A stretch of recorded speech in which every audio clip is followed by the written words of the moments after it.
नमस्कार साथियों, आप सभी का स्वागत है। आज हम चर्चा करेंगे जीआईसी मेंस के जो हमारे क्वेश्चन होते हैं उनके जो आंसर राइटिंग है वो किस प्रकार से होनी चाहिए। यहाँ पे जो भी होता है, जैसे हमारे यहाँ पे आरएस मेंस होता है, यूपीएससी मेंस होता है, तो एक एमसीक्यू टाइप जो हमारे एग्जाम होते हैं उनसे अलग हटकर ये आंसर राइटिंग वाले होते हैं और उनमें हम केवल तुक्के लगाकर या हमारे पास कोई ऑप्शन नहीं रहता है कि हम 4 ऑप्शन भरेंगे कोई हो जाएगा, तो ऐसा इसमें बिल्कुल नहीं है। और बहुत ही महत्वपूर्ण ये शैली है जो हमारी लिखने की वो होती है, इसके आधार पर ही हमारा सिलेक्शन है वो निर्धारित होता है। तो हम आंसर राइटिंग किस प्रकार से लिखें, कुछ मॉडल आंसर में लेकर आया हूं यहां पर, जो कि सिलेबस से ही रिलेटेड है, लेकिन इसमें केवल वो मॉडल ही है या प्रैक्टिस के लिए कुछ है, बाकी आपको प्रैक्टिस खुद ही करनी पड़ती है इनकी। जितना ज्यादा राइटिंग का अभ्यास होगा उतना ही ज्यादा यूजफुल रहने वाला है। अब इनमें क्या होता है कि जो शब्द सीमा होती है कि 150 में लिखना है, 200 में लिखना है, 50 वर्ड में लिखना है, तो ये इंपॉर्टेंट रहता है यहाँ पे। और टाइमिंग उससे भी ज्यादा महत्वपूर्ण हो जाती है, क्योंकि आजकल हमारी लिखने की जो कला है वो विलुप्त होती जा रही है। हमारे लिखने का अभ्यास है वो अब नहीं रहा है, क्योंकि सारे एग्जाम में वो क्या हो गए, एमसीक्यू टाइप हो गए हैं। Good morning. तो हमारा ऑनलाइन प्लेटफॉर्म है जिसपे हम टेस्ट ले सकते हैं। तो यहां पे मैंने कुछ क्वेश्चन लिए हैं। लौकिकीकरण क्या है, भारतीय समाज के संदर्भ में इसकी प्रमुख विशेषताओं का वर्णन कीजिए। 150। दूसरा, पश्चिमीकरण की अवधारणा को स्पष्ट करें। प्रमुख विशेषताएं, पश्चिमीकरण ने भारतीय समाज को किस तरीके से प्रभावित किया है। संस्कृतिकरण की अवधारणा का आलोचनात्मक परीक्षण कीजिए। आगे है, जीएस घुरिये ने जो जाति की विशेषताएं बताई है, कौन कौन सी बताई है। जाति की उत्पत्ति के संबंध में परजातीय सिद्धांत क्या कहता है। अगर बड़ा आंसर आएगा तो उसमें हो सकता है सारे सिद्धांत पूछ लिए जाते हैं। जाति एवं वर्ग में अंतर बताइए। आधुनिक युग में जाति किस प्रकार से वर्ग में बदल रही है, तो इसके बारे में बताना। जातिवाद क्या है, भारतीय समाज और राजनीति पर इसके प्रभाव की विवेचना करते हुए समाधान सुझाना है। यानी इनके क्वेश्चन ऐसे होंगे, बिल्कुल नॉर्मल नहीं होंगे, इनको वर्तमान संदर्भ में जोड़ा जाता है। केवल ऐसा नहीं कि संस्कृतिकरण बता दीजिए क्या है, नहीं, इसका मूल्यांकन करना है, इसकी आलोचना करना है, इसकी कमियों के बारे में बताना है, ये सब होते हैं। और ये वर्ड लिमिट है वो महत्वपूर्ण यहां पे रह जाती है। और सबके आंसर लिखने का तरीका एक जैसा हो कोई जरूरी नहीं है। हम एक ही आंसर को कई तरीके से लिख सकते हैं, तो जरूरी नहीं है कि केवल एक ही तरीके से, या यहां पे रट्टे से भी काम नहीं चलता है। रट्टा हम कितना लगा सकते हैं, हमें अपने लिखने की शैली को, स्टाइल को बदलना यहां पे पड़ता है। कुछ विशेष चीजें हम कर सकते हैं, जैसे कुछ चीजें होती है उनको अंडरलाइन कर सकते हैं। अगर टाइम कम बचा है तो हम, पर्सन तो डिमांड तो बड़े की है, लेकिन उतना बड़ा हम नहीं लिख सकते, उतना टाइम हमारे पास नहीं है, तो हमें कम लिखना है, लेकिन ज्यादा पर्सन है वो लेने, क्वेश्चन ज्यादा लेने हैं। मान लेते हैं, मैं एग्जांपल के तौर पे बताऊं आपको, कि मान लेते हैं कि 250 और 250, अभी मैंने उसका परीक्षण किया नहीं है, और प्लस ये 3 क्वेश्चन है। आपके पास टाइम इतना है कि आप ये 2 क्वेश्चन ही कर सकते हो, ये आपको छोड़ना पड़ेगा क्योंकि अपने पास अब वो टाइम नहीं है, अपने पास वो टाइम नहीं है। तो अब इसका हमें क्या करना है, इसमें हमें तीनों प्रश्न है वो अटेम्प्ट करने हैं, तीनों क्वेश्चन अपने को करने हैं। चाहे आंसर थोड़ा छोटा लिख दें, उससे कोई ज्यादा फर्क नहीं पड़ेगा, लेकिन मान लेते हैं ये 10 10 और 10 अंक है, तो हमने 20 नंबर का अटेम्प्ट किया और हमें मान के चलिए कि 6-7 नंबर इसमें मिलते हैं, क्योंकि ज्यादा नंबर इनमें नहीं मिलते हैं, तो 12-13 नंबर हमें इनमें से मिले अगर हमने पूरा लिखा तो भी। और हो सकता है कि थोड़ा छोटा लिखा तो इसमें 5 मिल गए और इसमें भी 5 मिल गए, तो हमारा क्या हो जाएगा, 15 नंबर हमारे आ जाएंगे। तो इस प्रकार इन चीजों का ध्यान है वो रखना है। आपके कमेंट पे चर्चा मैं लास्ट में करूंगा। अब शुरू करते हैं। पहला एक क्वेश्चन था कि हमारा लौकिकीकरण क्या है। अब यहां पे जब हम आंसर राइटिंग करेंगे तब हमें एक बात का ध्यान रखना है कि कम शब्दों में ज्यादा से ज्यादा लिख सकें। एक कहावत होती है अपने, वो कहावत है कि गागर में सागर।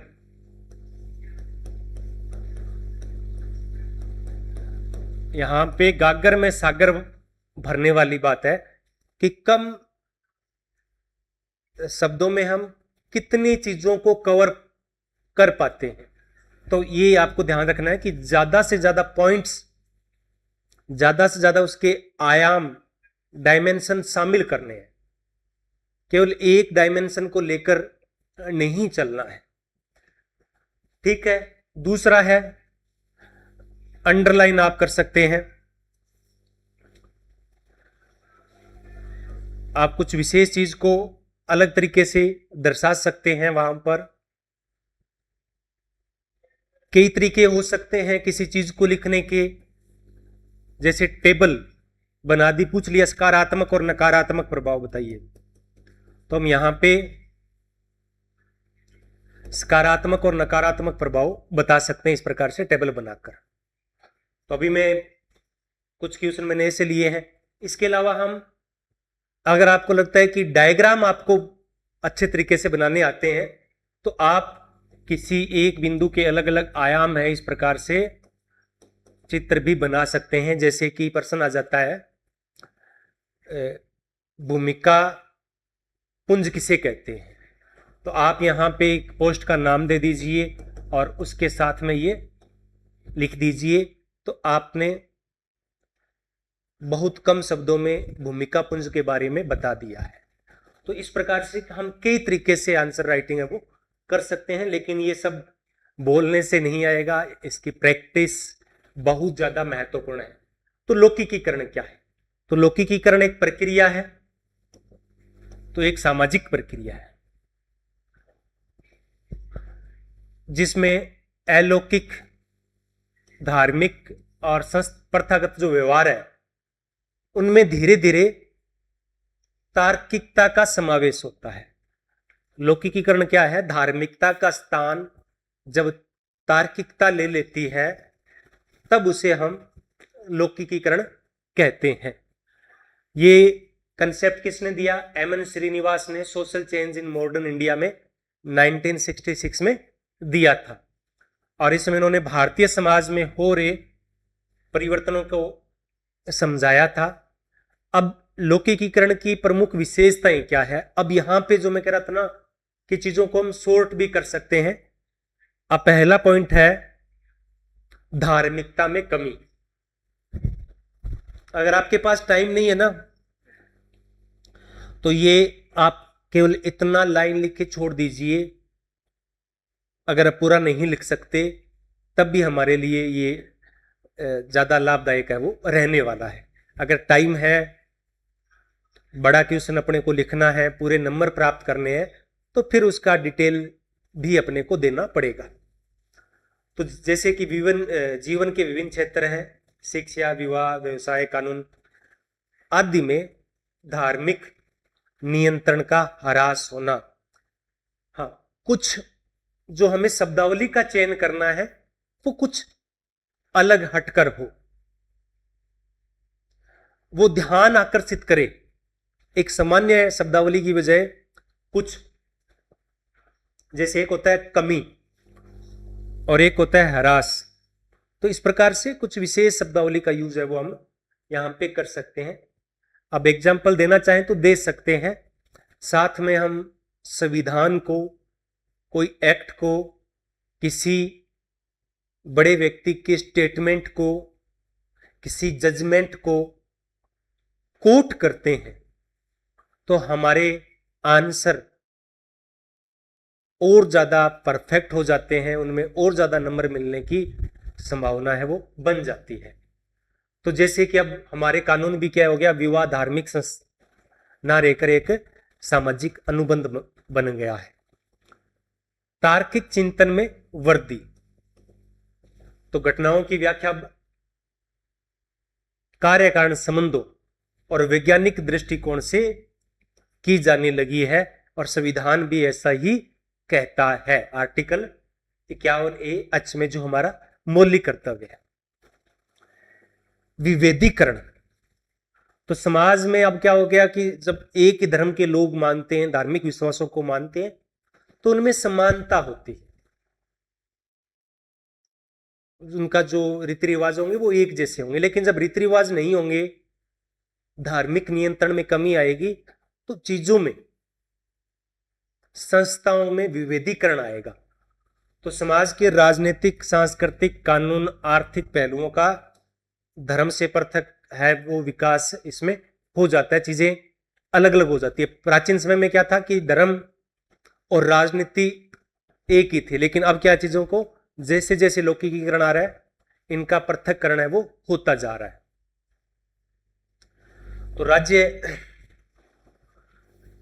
न्यायपालिका शिक्षा और धर्म से है वो मुक्त हो जाती है और स्वतंत्र होकर कार्य करती है।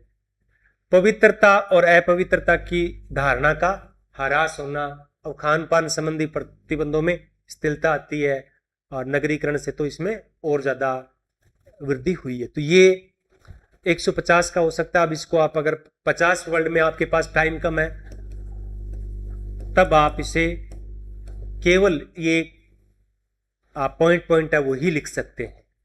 अब आंसर को बड़ा करना पड़ेगा तो फिर ये हमें डिटेल भी देनी पड़ेगी। अब ये कोई अंत नहीं है, मैंने 4 पॉइंट दिए हैं, हो सकता है इसमें 1-2 पॉइंट और ऐड हो जाए, आप अपनी तरफ से कर सकते हैं। पश्चिमीकरण की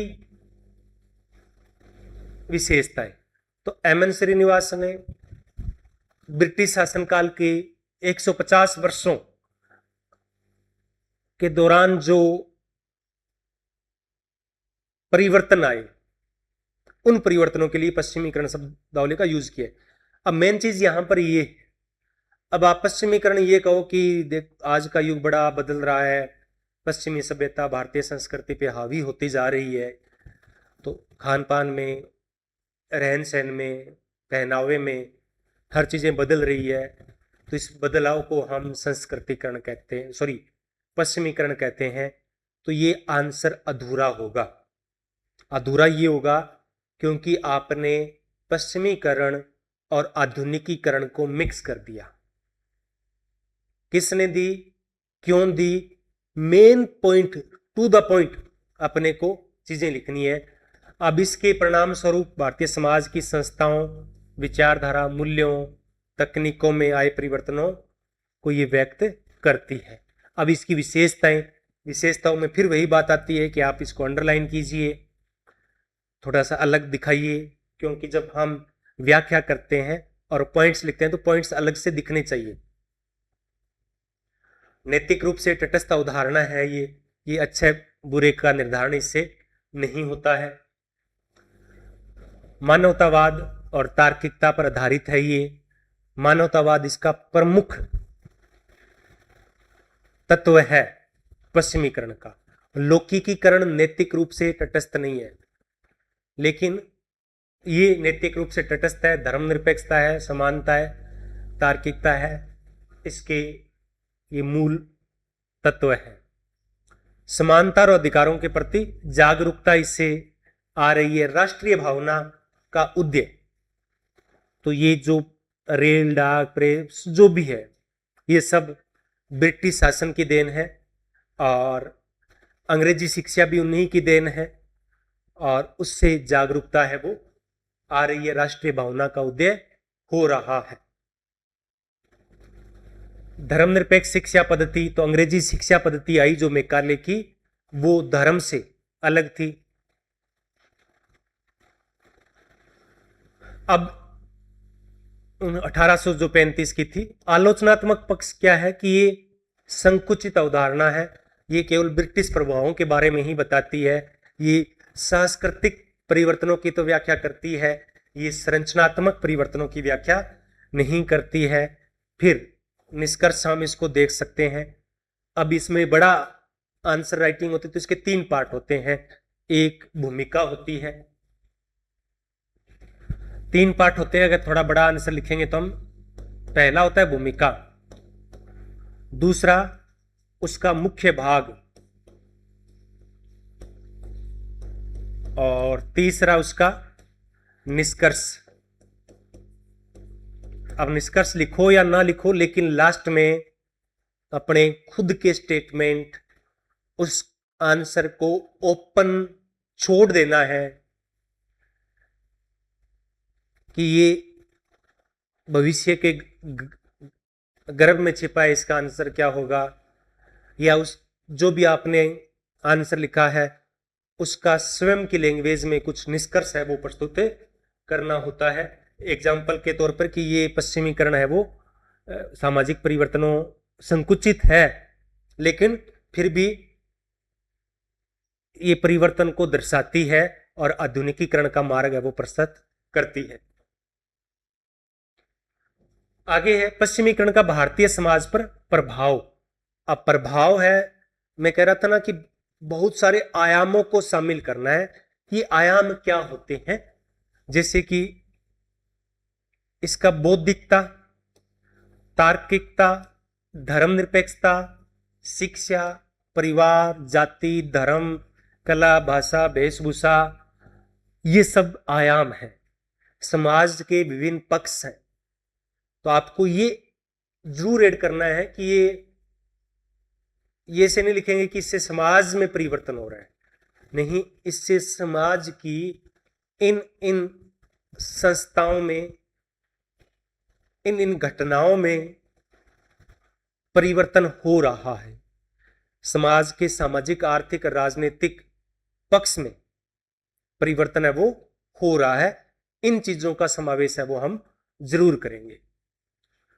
तो अब इसको मैंने 3-4 भागों में डिवाइड कर दिया है। चाहो तो आप फिर अलग अलग भी कर सकते हो कि एक सारणी भी बनाकर इसको सामाजिक प्रभाव, आर्थिक प्रभाव और राजनीतिक प्रभाव, इस प्रकार से भी इसको आंसर राइटिंग है वो कर सकते हैं। तो सामाजिक प्रभाव की बात करें तो जाति व्यवस्था का कमजोर होना, परिवार पर प्रभाव, महिलाओं की स्थिति में सुधार। अब जो कानून बनाए गए थे ब्रिटिश शासन के द्वारा, वही तो परिवर्तन ला रहे थे, तो उनका जिक्र हम यहां जरूर करेंगे कि ये देखो इनका प्रभाव हुआ और ये प्रभाव आज हम देख रहे हैं। ठीक है, कुप्रथाओं में कमी आ गई। फिर सांस्कृतिक बौद्धिक प्रभाव की बात करें तो इसमें शिक्षा के अंदर परिवर्तन आ गया है, व्यक्तिगत योग्यता का महत्व है वो बढ़ गया है, भाषा, कला और वेशभूषा इसमें बदलाव आया। आर्थिक प्रभावों की बात करें तो इसने औद्योगिकीकरण को बढ़ावा दिया है, आधुनिकीकरण को बढ़ावा दिया है, नगरीकरण की दर को तेज किया है। तो ये सब हम ज्यादा से ज्यादा चीजों को इसमें शामिल करेंगे और फिर भी हम इसका कहेंगे तो पूरे भारतीय समाज पर इसका प्रभाव ना पड़कर जो नगरीय या जो पढ़े लिखे लोग हैं उन पे, शिक्षित वर्ग पर इसका प्रभाव है वो ज्यादा देखा जाएगा। लेकिन कहीं ना कहीं जो ग्रामीण अशिक्षित लोग हैं वो भी अप्रत्यक्ष रूप से प्रभावित हुए हैं। ये आलोचना पूछी गई है, इसलिए अब परंपरा से आधुनिकता की ओर मुख है वो कर दिया है। और भारतीय संविधान भी पश्चिमीकरण की देन हम मान सकते हैं। जो 1935 का संविधान और उनकी ब्रिटिश शासन द्वारा बनाया गया था, और वो बफरिंग हो रही है, क्या हो रहा है? हाँ?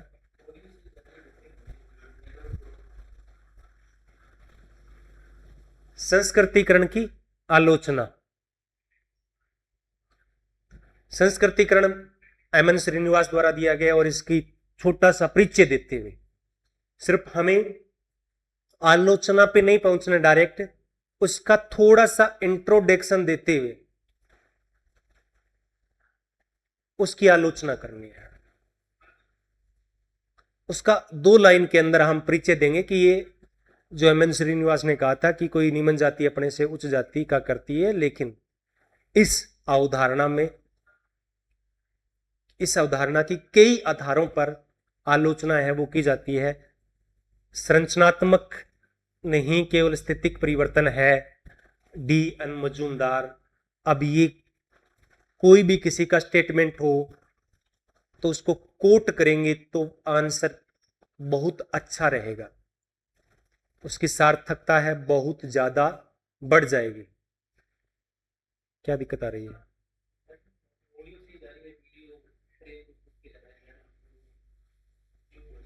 बाद में ये सही रहेगा।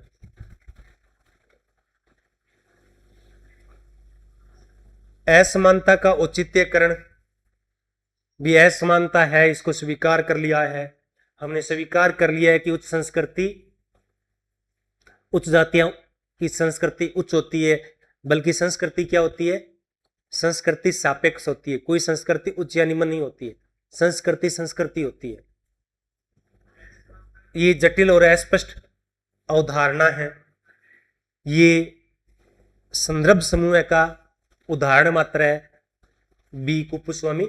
तो ये जो हम कोट कर रहे हैं थिंकर्स को, तो ये कोट करना अगर आपको लग रहा है कि ये है तो आप इनको जरूर कीजिए।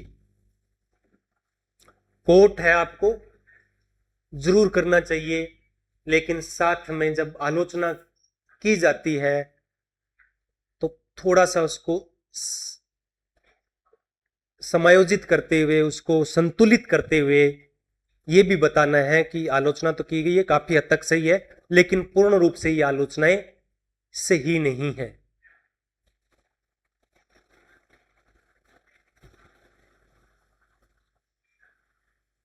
मैं बस बड़ी बड़ी बातें बता रहा हूं, बाकी आप देख सकते हैं। जीएस घुरिये ने जाति की 6 विशेषताएं बताई, तब बात वही आती है कि 6 विशेषताएं हमें पता है कौन कौन सी बताई। अब आप इसको अपने टाइम के हिसाब से, आप इसको वर्ड लिमिट के हिसाब से डिसाइड कर सकते हैं। समाज का खंडात्मक विभाजन, caste and race in India 1932 में ये विशेषताएं बताई थी। संस्तरण, अब इसको थोड़ा सा आप चाहते हो कि ये इतना बड़ा मैं नहीं लिख सकता, तो इस तरह भी कह सकते हैं कि ये समाज को उच्चता और निम्नता के क्रम में विभाजित है, वो करता है। परंपरागत और वसानुगत व्यवसाय, ये भोजन एवं सहवास संबंधी प्रतिबंध, तो ये बिल्कुल एकदम क्लियरिटी के साथ अपने को बताने हैं। आगे जाति का प्रजातीय सिद्धांत। Good morning. अभी भी नहीं चल रहा है क्या? हाँ।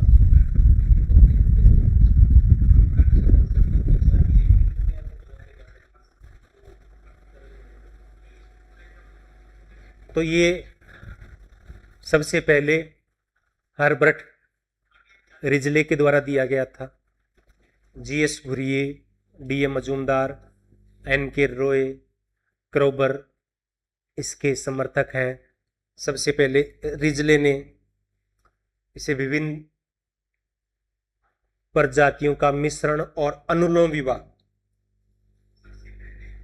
कोई विशेष जिक्र इन्होंने रिजले के द्वारा किया गया है। किसका? अनुलोम विवाह का।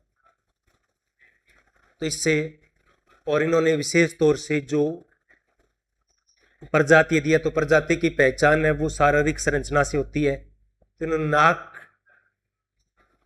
की बनावट के आधार पर ये प्रजातीय वर्ण सिद्धांत है वो अपना दिया है।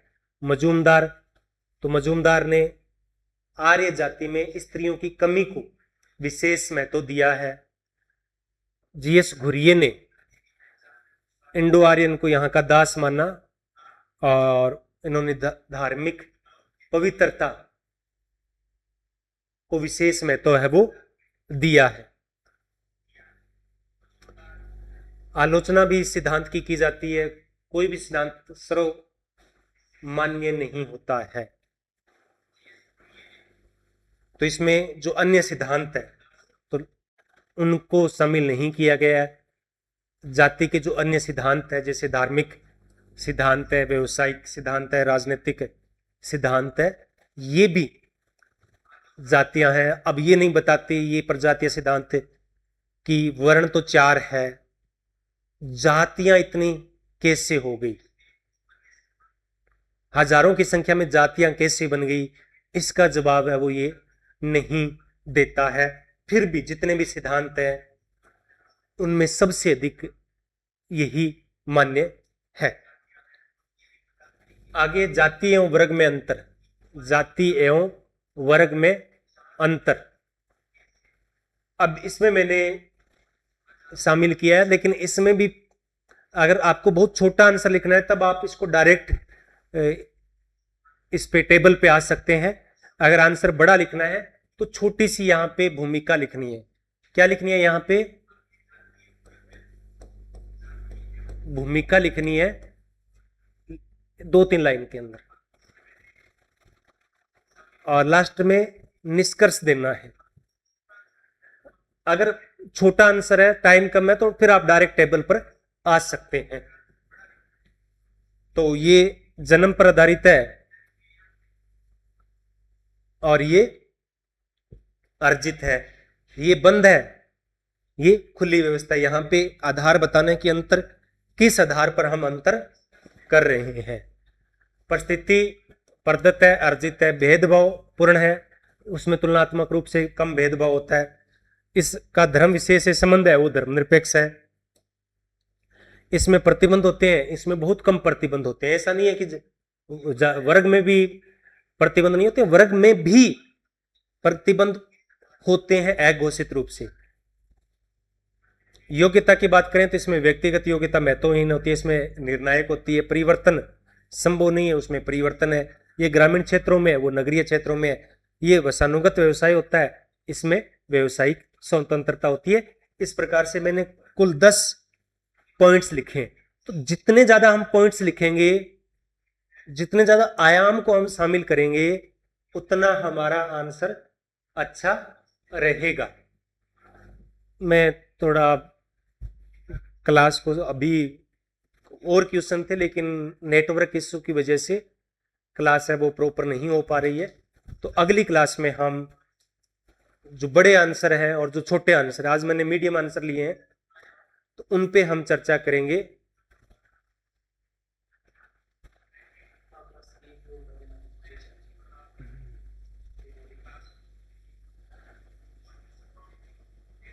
ऐप के ऊपर हम अभी टेस्ट स्टार्ट करेंगे,